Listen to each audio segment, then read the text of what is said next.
Switzerland is a small country, which means news travels fast. This is especially true when researching an unsolved murder case, as it involves visiting various locations and speaking with many people connected to the case: investigators, victims' relatives, prosecutors, journalists, suspects, neighbors, and witnesses. And thorough research requires repeated travels to various, sometimes remote places, not just to identify the perpetrator or to uncover the truth, but to provide you, the listener, with all relevant information that in the end allows you to draw your own conclusions about what really happened. When the crime scene is located in or near a small village in the countryside, locals quickly take notice when a car with Zurich license plates appears repeatedly. It does attract attention. In the country, people watch, wonder, talk, and share their observations. And then people Google, and sometimes even send a message by mail. Sometimes positive, sometimes negative, and every once in a while with altogether new information.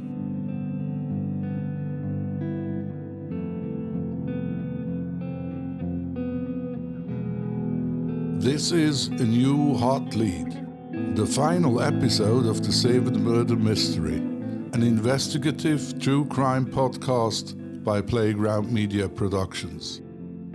Produced, written and hosted by me, Rudolph Isler. The presumption of innocence applies. And while you listen, please connect to our website for further information and kindly leave a rating or comment.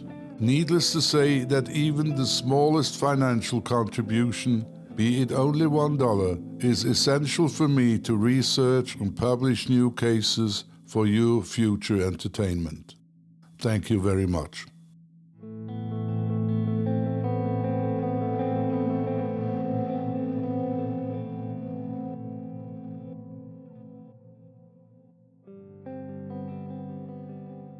So it happened that earlier this year, while I was deeply immersed in researching this case, I received a 7-page document titled The Seven Case, a New Hot Lead. The sender I could not track. And apart from the attached document, the message included one single additional line. Don't try to find me, I will find you.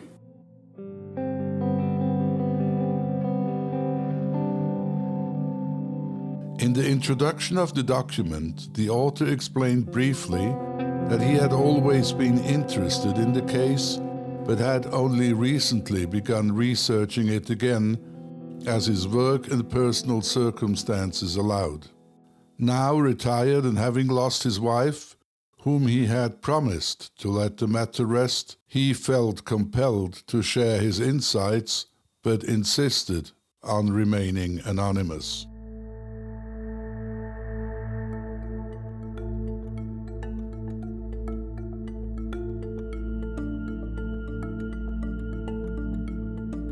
In the first section of the document, the author recounts several events directly related to the murder case.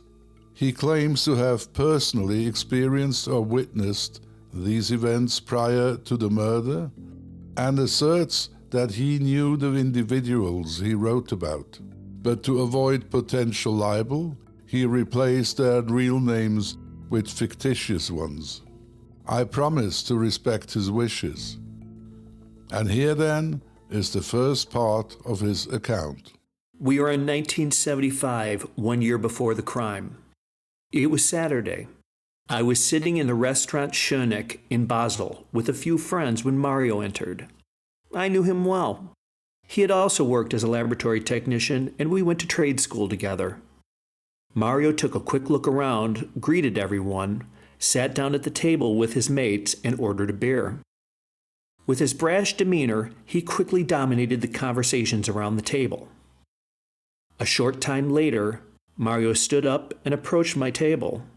He bent down and whispered in my ear to come out with him. I thought that was a bit odd, but then I followed him to his car, which was parked right outside the restaurant. Without a word, Mario opened the trunk and took out a wrapped object. He slowly removed the cloth and revealed a Winchester. I was speechless. I hadn't expected that. Then I asked him where he had gotten it and why. Mario explained that he had planned to use it for a combat shooting practice in a gravel pit later today. Over the past few weekends, however, Mario explained with a broad smile he and a friend had also used it on nearby Lake Beale and Lake Merton to track down campers and lovers and scare them with the gun. Just for fun, he said. I told him that was plain stupid and that he should stop doing that. Mario then told me that he had bought the Winchester from a man from Solothurn, a complete idiot, as he called him. The man had attracted attention in Mario's favorite pub, bragging about it and wanting to make an impression. Mario told him that he would have to prove it to them. No problem, the man replied, left the pub, and returned a half hour later with the original Winchester. Mario offered him 200 Swiss francs. The guy took the money and the rifle was his. I asked him how he got the ammunition.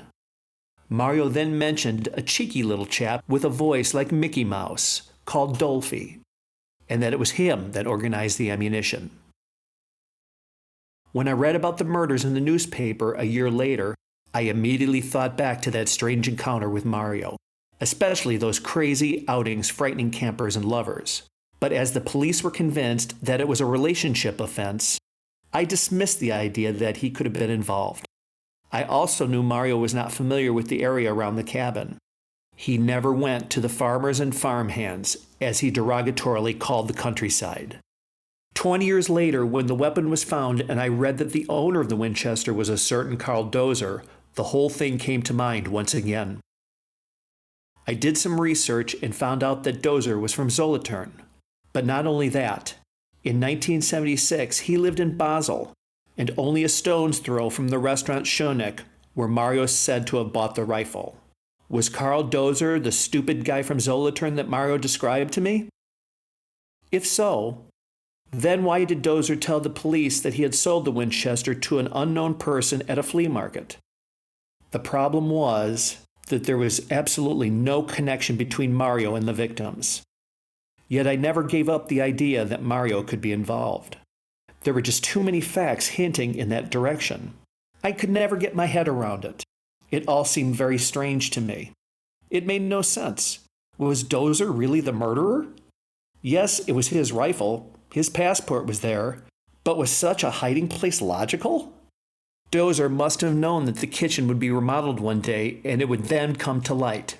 Why did he not simply destroy or dump the rifle in a lake where it hardly ever would be found? One explanation could be that suspicion was deliberately directed at Dozer. Is Dozer wrongly suspected of the offense? Did he not go missing, but was he also killed? Did the perpetrator or perpetrators then use his mother's house keys to hide the gun there? I could never get these thoughts out of my head. But one day, a couple of years ago, I found the missing link.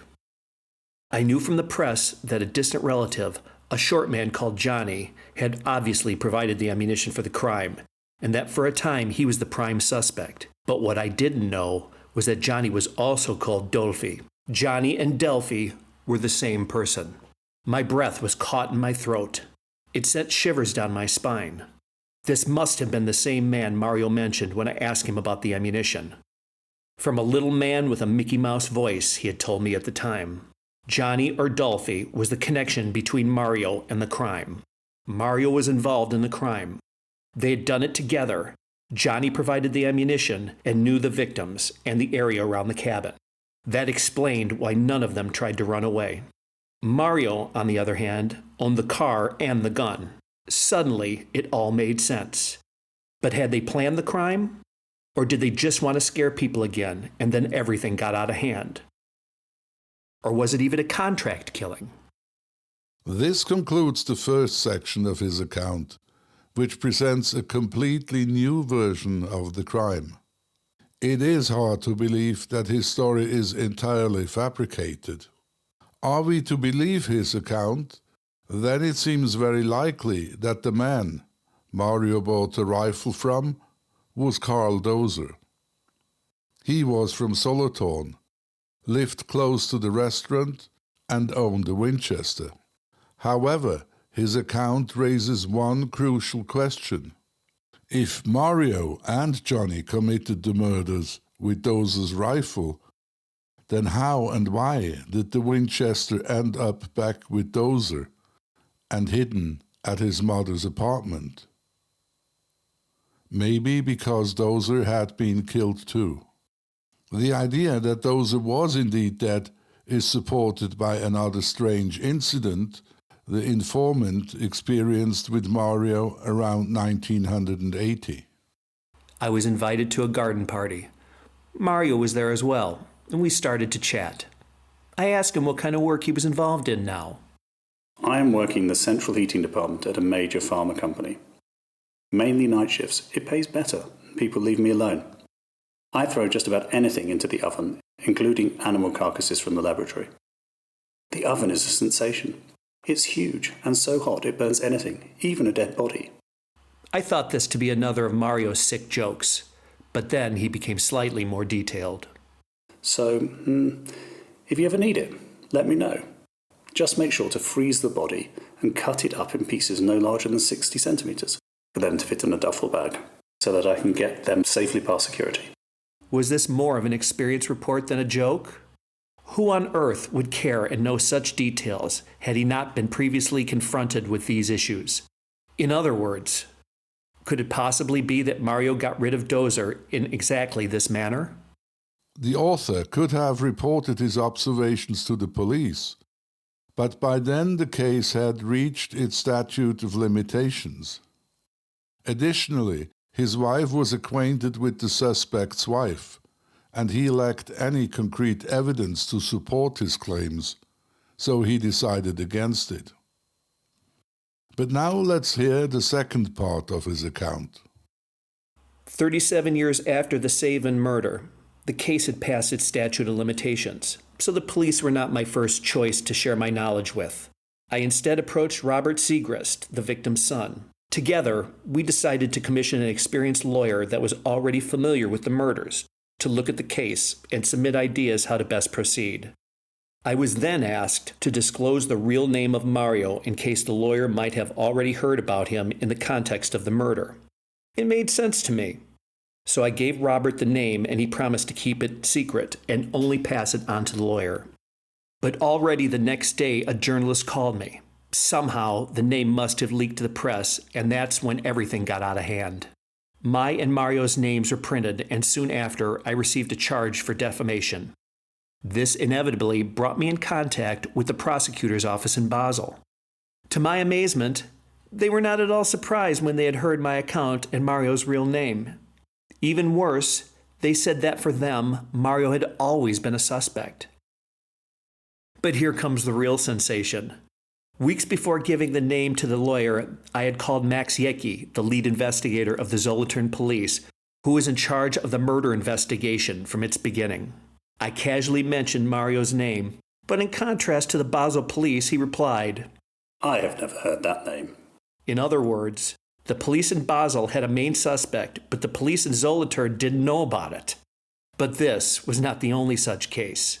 Vice versa, the Basel police had never heard about the important testimony the Solothurn police had collected from an architect living in Brettsville, a hamlet near Zeven. I was walking my dog that Saturday when I noticed a blue car with Basel license plates entering the nearby gravel quarry at high speed. When it stopped, I went closer and hid behind some trees. I clearly remember a man getting out of the car. He looked around, but could not see me. When everything seemed quiet, he reached for a rifle from within the car and randomly fired several rounds. About a minute later, he packed up, got into the car, and sped off in the direction of Savin. The architect was able to give a detailed description of the man that very much fitted Mario, but the investigators never followed up on this testimony. Although the times of his observations corresponded time-wise quite precisely, his observations were apparently not given much importance. He always had the feeling that he wasn't being taken seriously. All of this made perfect sense. Mario owned a blue car with Basel license plates. The drive from the gravel pit to Savin takes 5 minutes. He must have parked the car somewhere and walked a short distance to the cabin, waiting for Eugene to arrive. He was most likely in the company of Johnny, who knew where the cabin was located and knew how to get there, let alone where to hide the car.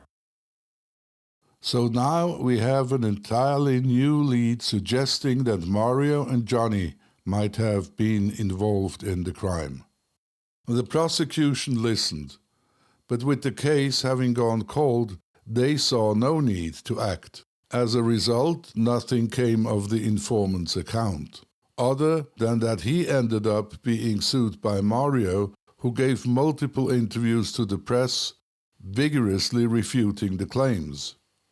Mario admitted that he had lived in Basel at the time and frequented the restaurant about 3 times a week, but he insisted he'd never owned a Winchester rifle and he had never met a stranger from Solothurn. He was adamant that he had nothing to do with the case whatsoever. Despite his denial, the informant's written account casts an intriguing new light on an old mystery, suggesting the possibility of a third individual involved alongside the known suspects Dozer and Johnny. When I finally spoke to my informant by phone, he explained that the story was entirely true, except for one detail he had intentionally altered. The part about Mario showing him the Winchester rifle didn't actually happen at the restaurant, but rather at Mario's apartment in Basel. And Mario hadn't shown him the rifle in his car, but in the basement of his house. He had changed this detail out of respect for Mario's wife to avoid implicating her in any way. But the rest, he insisted, was the absolute truth.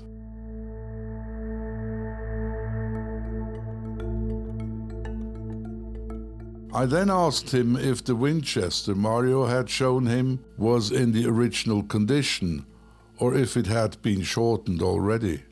Without hesitation, he replied that it was indeed in its original state. He explained that if it had been altered and shortened, he would have recognized it immediately when its image was published in the newspapers. I then confronted him with one last question. Assuming Mario and Johnny had committed the crime with Dozer's rifle, how did he explain that the Winchester ended up with Dozer, hidden at his mother's place? His theory was that Dozer hadn't disappeared, but had been killed by Mario and Johnny. After disposing of the body, they found his passport and keys to his mother's apartment. In an effort to deflect suspicion onto Dozer, they hid the murder weapon at his mother's residence. To me, this sounded far-fetched. If they really had killed Dozer, why go through the trouble of hiding the weapon in such a risking way? Why not simply dispose of it? Maybe, he reasoned, they wanted to frame Dozer. But now let's take a closer look at the architect's testimony. There too are a few points that in my opinion don't really add up, or that at least warrant closer scrutiny. 1. Could the architect really identify a sawed-off Winchester from such a distance? 2. If Mario and Johnny went to the cabin together, why did the architect only see one person? And finally, if they had Mario's car with them, why would they use the victim's car to escape? Questions over questions that remain unanswered.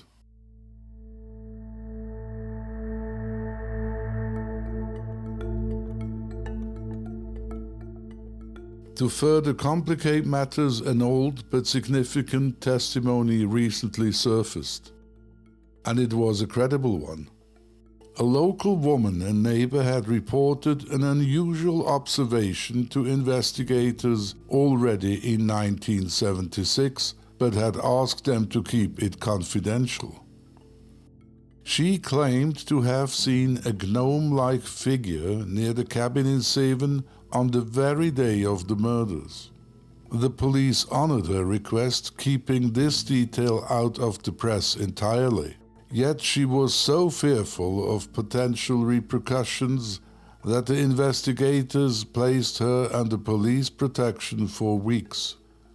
If her account is accurate, it would certainly lend more weight to the Mario and Johnny theory. In addition to this testimony and Nordman's theory discussed in the previous episode, two more theories have emerged over the years.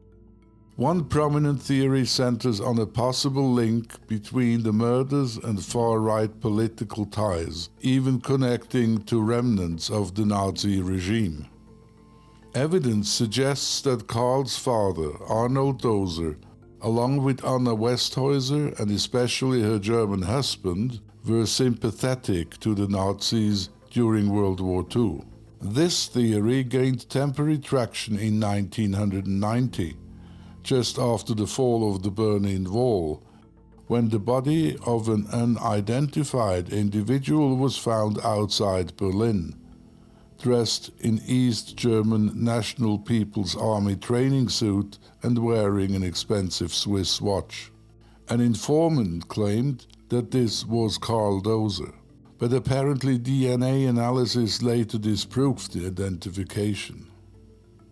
Nevertheless, many theories suggest that Karl's father Arnold may have had an indirect role in this case. These theories gained traction after Nazi memorabilia was discovered in Anna Westhäuser's villa, alongside the notorious letter signed by Adolf Hitler, found in the kitchen together with the rifle and Karl's expired passport. After the war, Arnold Doser was accused of espionage. During World War II, he operated a transmitter sending information to the Germans. Evidence of his illegal activities was compounded by his refusal to surrender this self-constructed device to the authorities. During a search of his home, items such as speeches by Hitler and Göring and other propaganda materials were confiscated. While this fueled suspicions of espionage, no formal proof was ever established. Even today, some believe the crime may have had political motivations. Yet even if Arnold had these connections, it doesn't explain why his son, Karl, would have been involved in the conspiracy to murder Eugene Sigrist, who, as far as we know, had no known connections or sympathies towards the Nazi regime.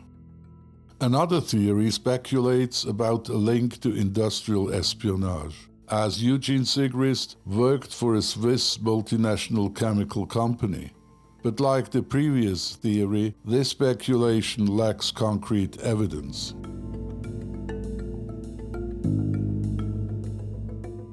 It is because of these many conflicting theories that the mystery of the Seven murders remains an enigma.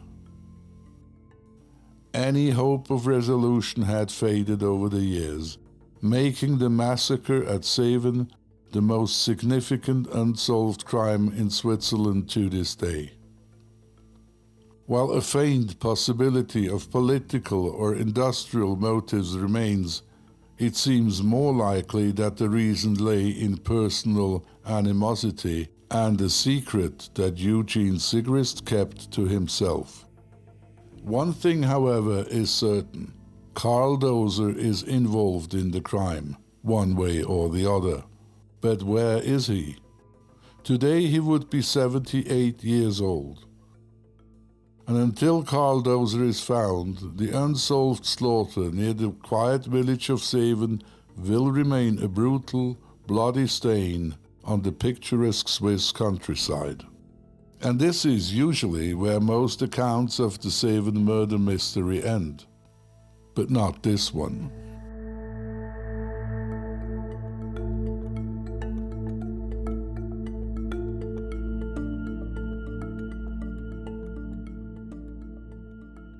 In late 2024, the release of this final episode was delayed due to a startling new development.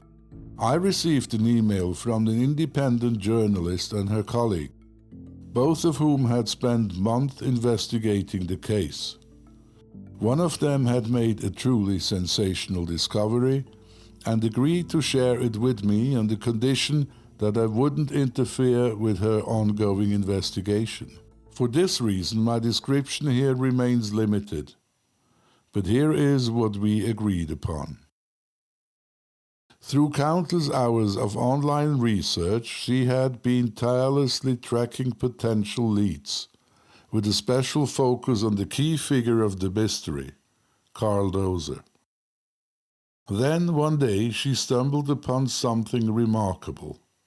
On the website of a well-known German industrial company with branches in Africa, she found a copy of an official document buried in the company's archives.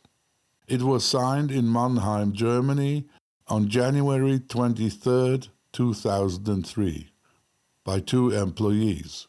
One of the two men that signed this document was a Mr. Dozer.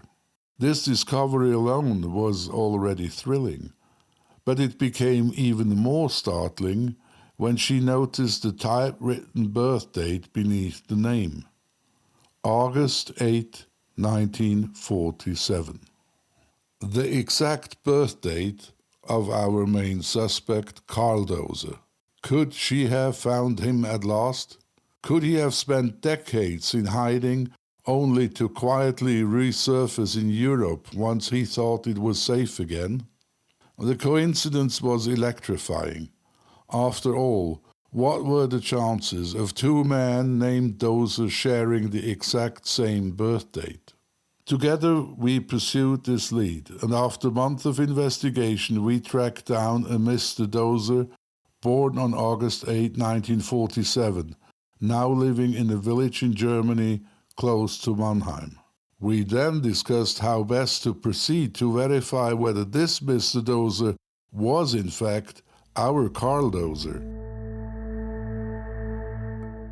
We speculated that Karl Dozer, after the murders, had fled Switzerland and somehow made it to Africa, a region he knew well from previous travels. He then changed his first name, kept a low profile, and eventually secured employment with a German company. Easy for him, since he spoke German. He likely returned to Europe after the 30-year statute of limitations expired, believing it was now safe. To learn more, we tried to contact the co-signatory of the document. However, he couldn't be located. Still, we felt it was highly likely that Mr. Dozer, now living in Germany, was the same Mr. Dozer who had signed the document. We absolutely had to see and confront this man. The entire situation was on the verge of becoming a sensation, but before we could make any real progress, the story leaked to a Swiss newspaper. And then, before we could proceed with any further investigative steps, a journalist made the rash decision to call our suspect by phone. Without so much as introducing himself or asking a single question, the suspect hung up. We knew this call could have put the man well believed to be Karl Dozer on high alert, but his immediate hang-up only seemed more suspicious. Before heading to Germany ourselves to confront our suspect, or at the very least to see if he resembled Karl Dozer, we decided to ask a friend who lived nearby to help us investigate discreetly. From this we learned that the man lived alone, kept mostly to himself, and was active at the local tennis club. So we decided to contact the club's president, sending him both a 1976 photograph of Karl Dozer and an age-projected image. The feedback was disappointing. The president reported that the Dozer he knew bore no resemblance to the man in our photos at all. Still, we needed absolute certainty. Now, late that spring, one of our team traveled to the German village personally. She parked near Dozer's house, waiting for him to emerge. And on a Saturday morning, a man in his 70s came out, accompanied by a woman. With her heart pounding, the journalist approached them, asking for directions. The man froze for a moment, then turned around to respond. But he looked nothing like our suspect. Neither his height, appearance, nor accent matched in the slightest. Disheartened, we reluctantly put this lead on ice. Though a small chance remains that this man wasn't Mr. Dozer, since the journalist hadn't addressed him by his name. But realistically, the chances are very slim.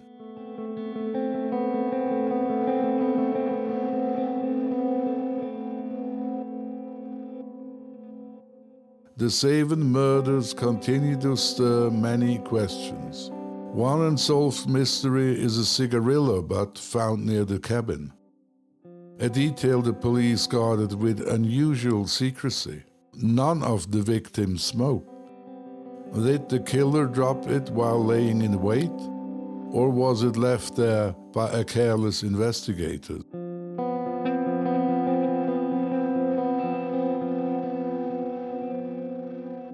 Another enigma lies in a black and white photograph I discovered in the archives of an independent photographer working for Keystone at the time. Taken on June 13th, the series documents the police as they searched the area near the cabin, including the site where Eugene Sigrist's car was abandoned. Most of the photos show search efforts in the forest, but two in particular caught my attention. One shows a police diver emerging from the water, handing a dark bag-like object to a colleague crouched on the riverbank.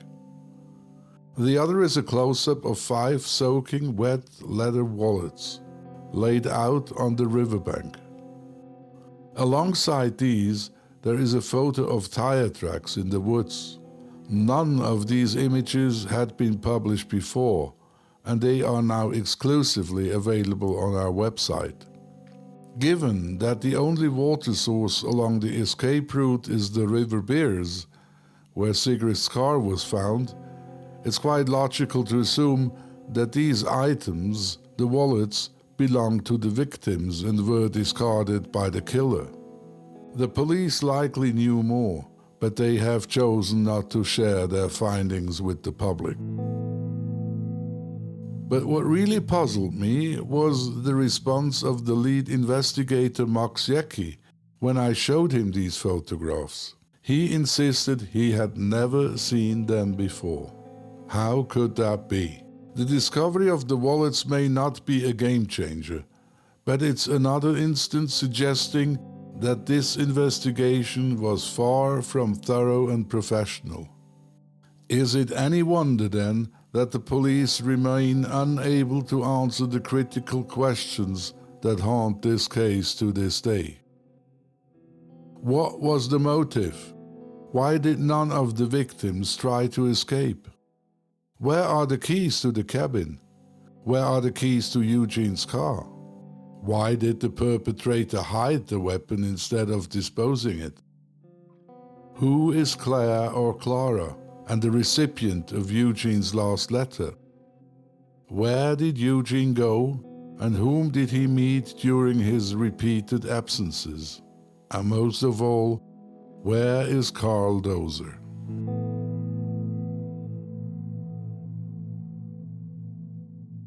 Before every murder, premeditated or not, an intricate web of people and circumstances comes together, converging in a single fateful moment. It is the investigator's task to untangle this web, to illuminate each hidden connection, and to unravel precisely how these forces collided in the instant of death.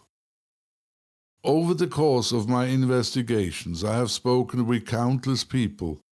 Some still cling to the hope that the case might one day be solved, while others, for reasons of their own, would prefer it left untouched. I respect those who chose silence. But those who did speak did so out of a conviction that this mystery, and those lost to it, should not fade into oblivion.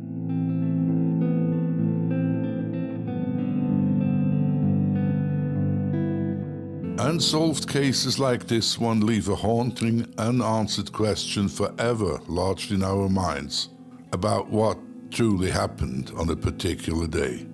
The truth of the 7 murders may remain forever elusive. It is that uncertainty that has made it the most haunting, perplexing, unsolved case in Swiss criminal history. And the only way to uncover the truth is to locate Karl Doser. If he is still alive, and it's entirely possible, he would be 70 years old today and could be living anywhere in the world. Using his 1976 portrait, we've employed advanced AI technology to create an age depiction of what he might look like today. Now please do visit our website at swissmurdermysteries.com and take a moment to view the image. Does he seem familiar? Could he be your neighbor, the friendly shopkeeper down the street, or an acquaintance from long ago? And while on the website, please do consider making a small donation. It would be very much appreciated. Every dollar makes a difference and helps me to research and share the next little-known, yet equally captivating and exciting Swiss murder mystery with you. Thank you for your support and loyalty. This was a new hot lead, the final episode of the 7 Murder Mystery, an investigative true crime podcast as part of the Swiss Murder Mysteries podcast series by Playground Media Productions. This podcast is available on Apple Podcast or any platform of your convenience.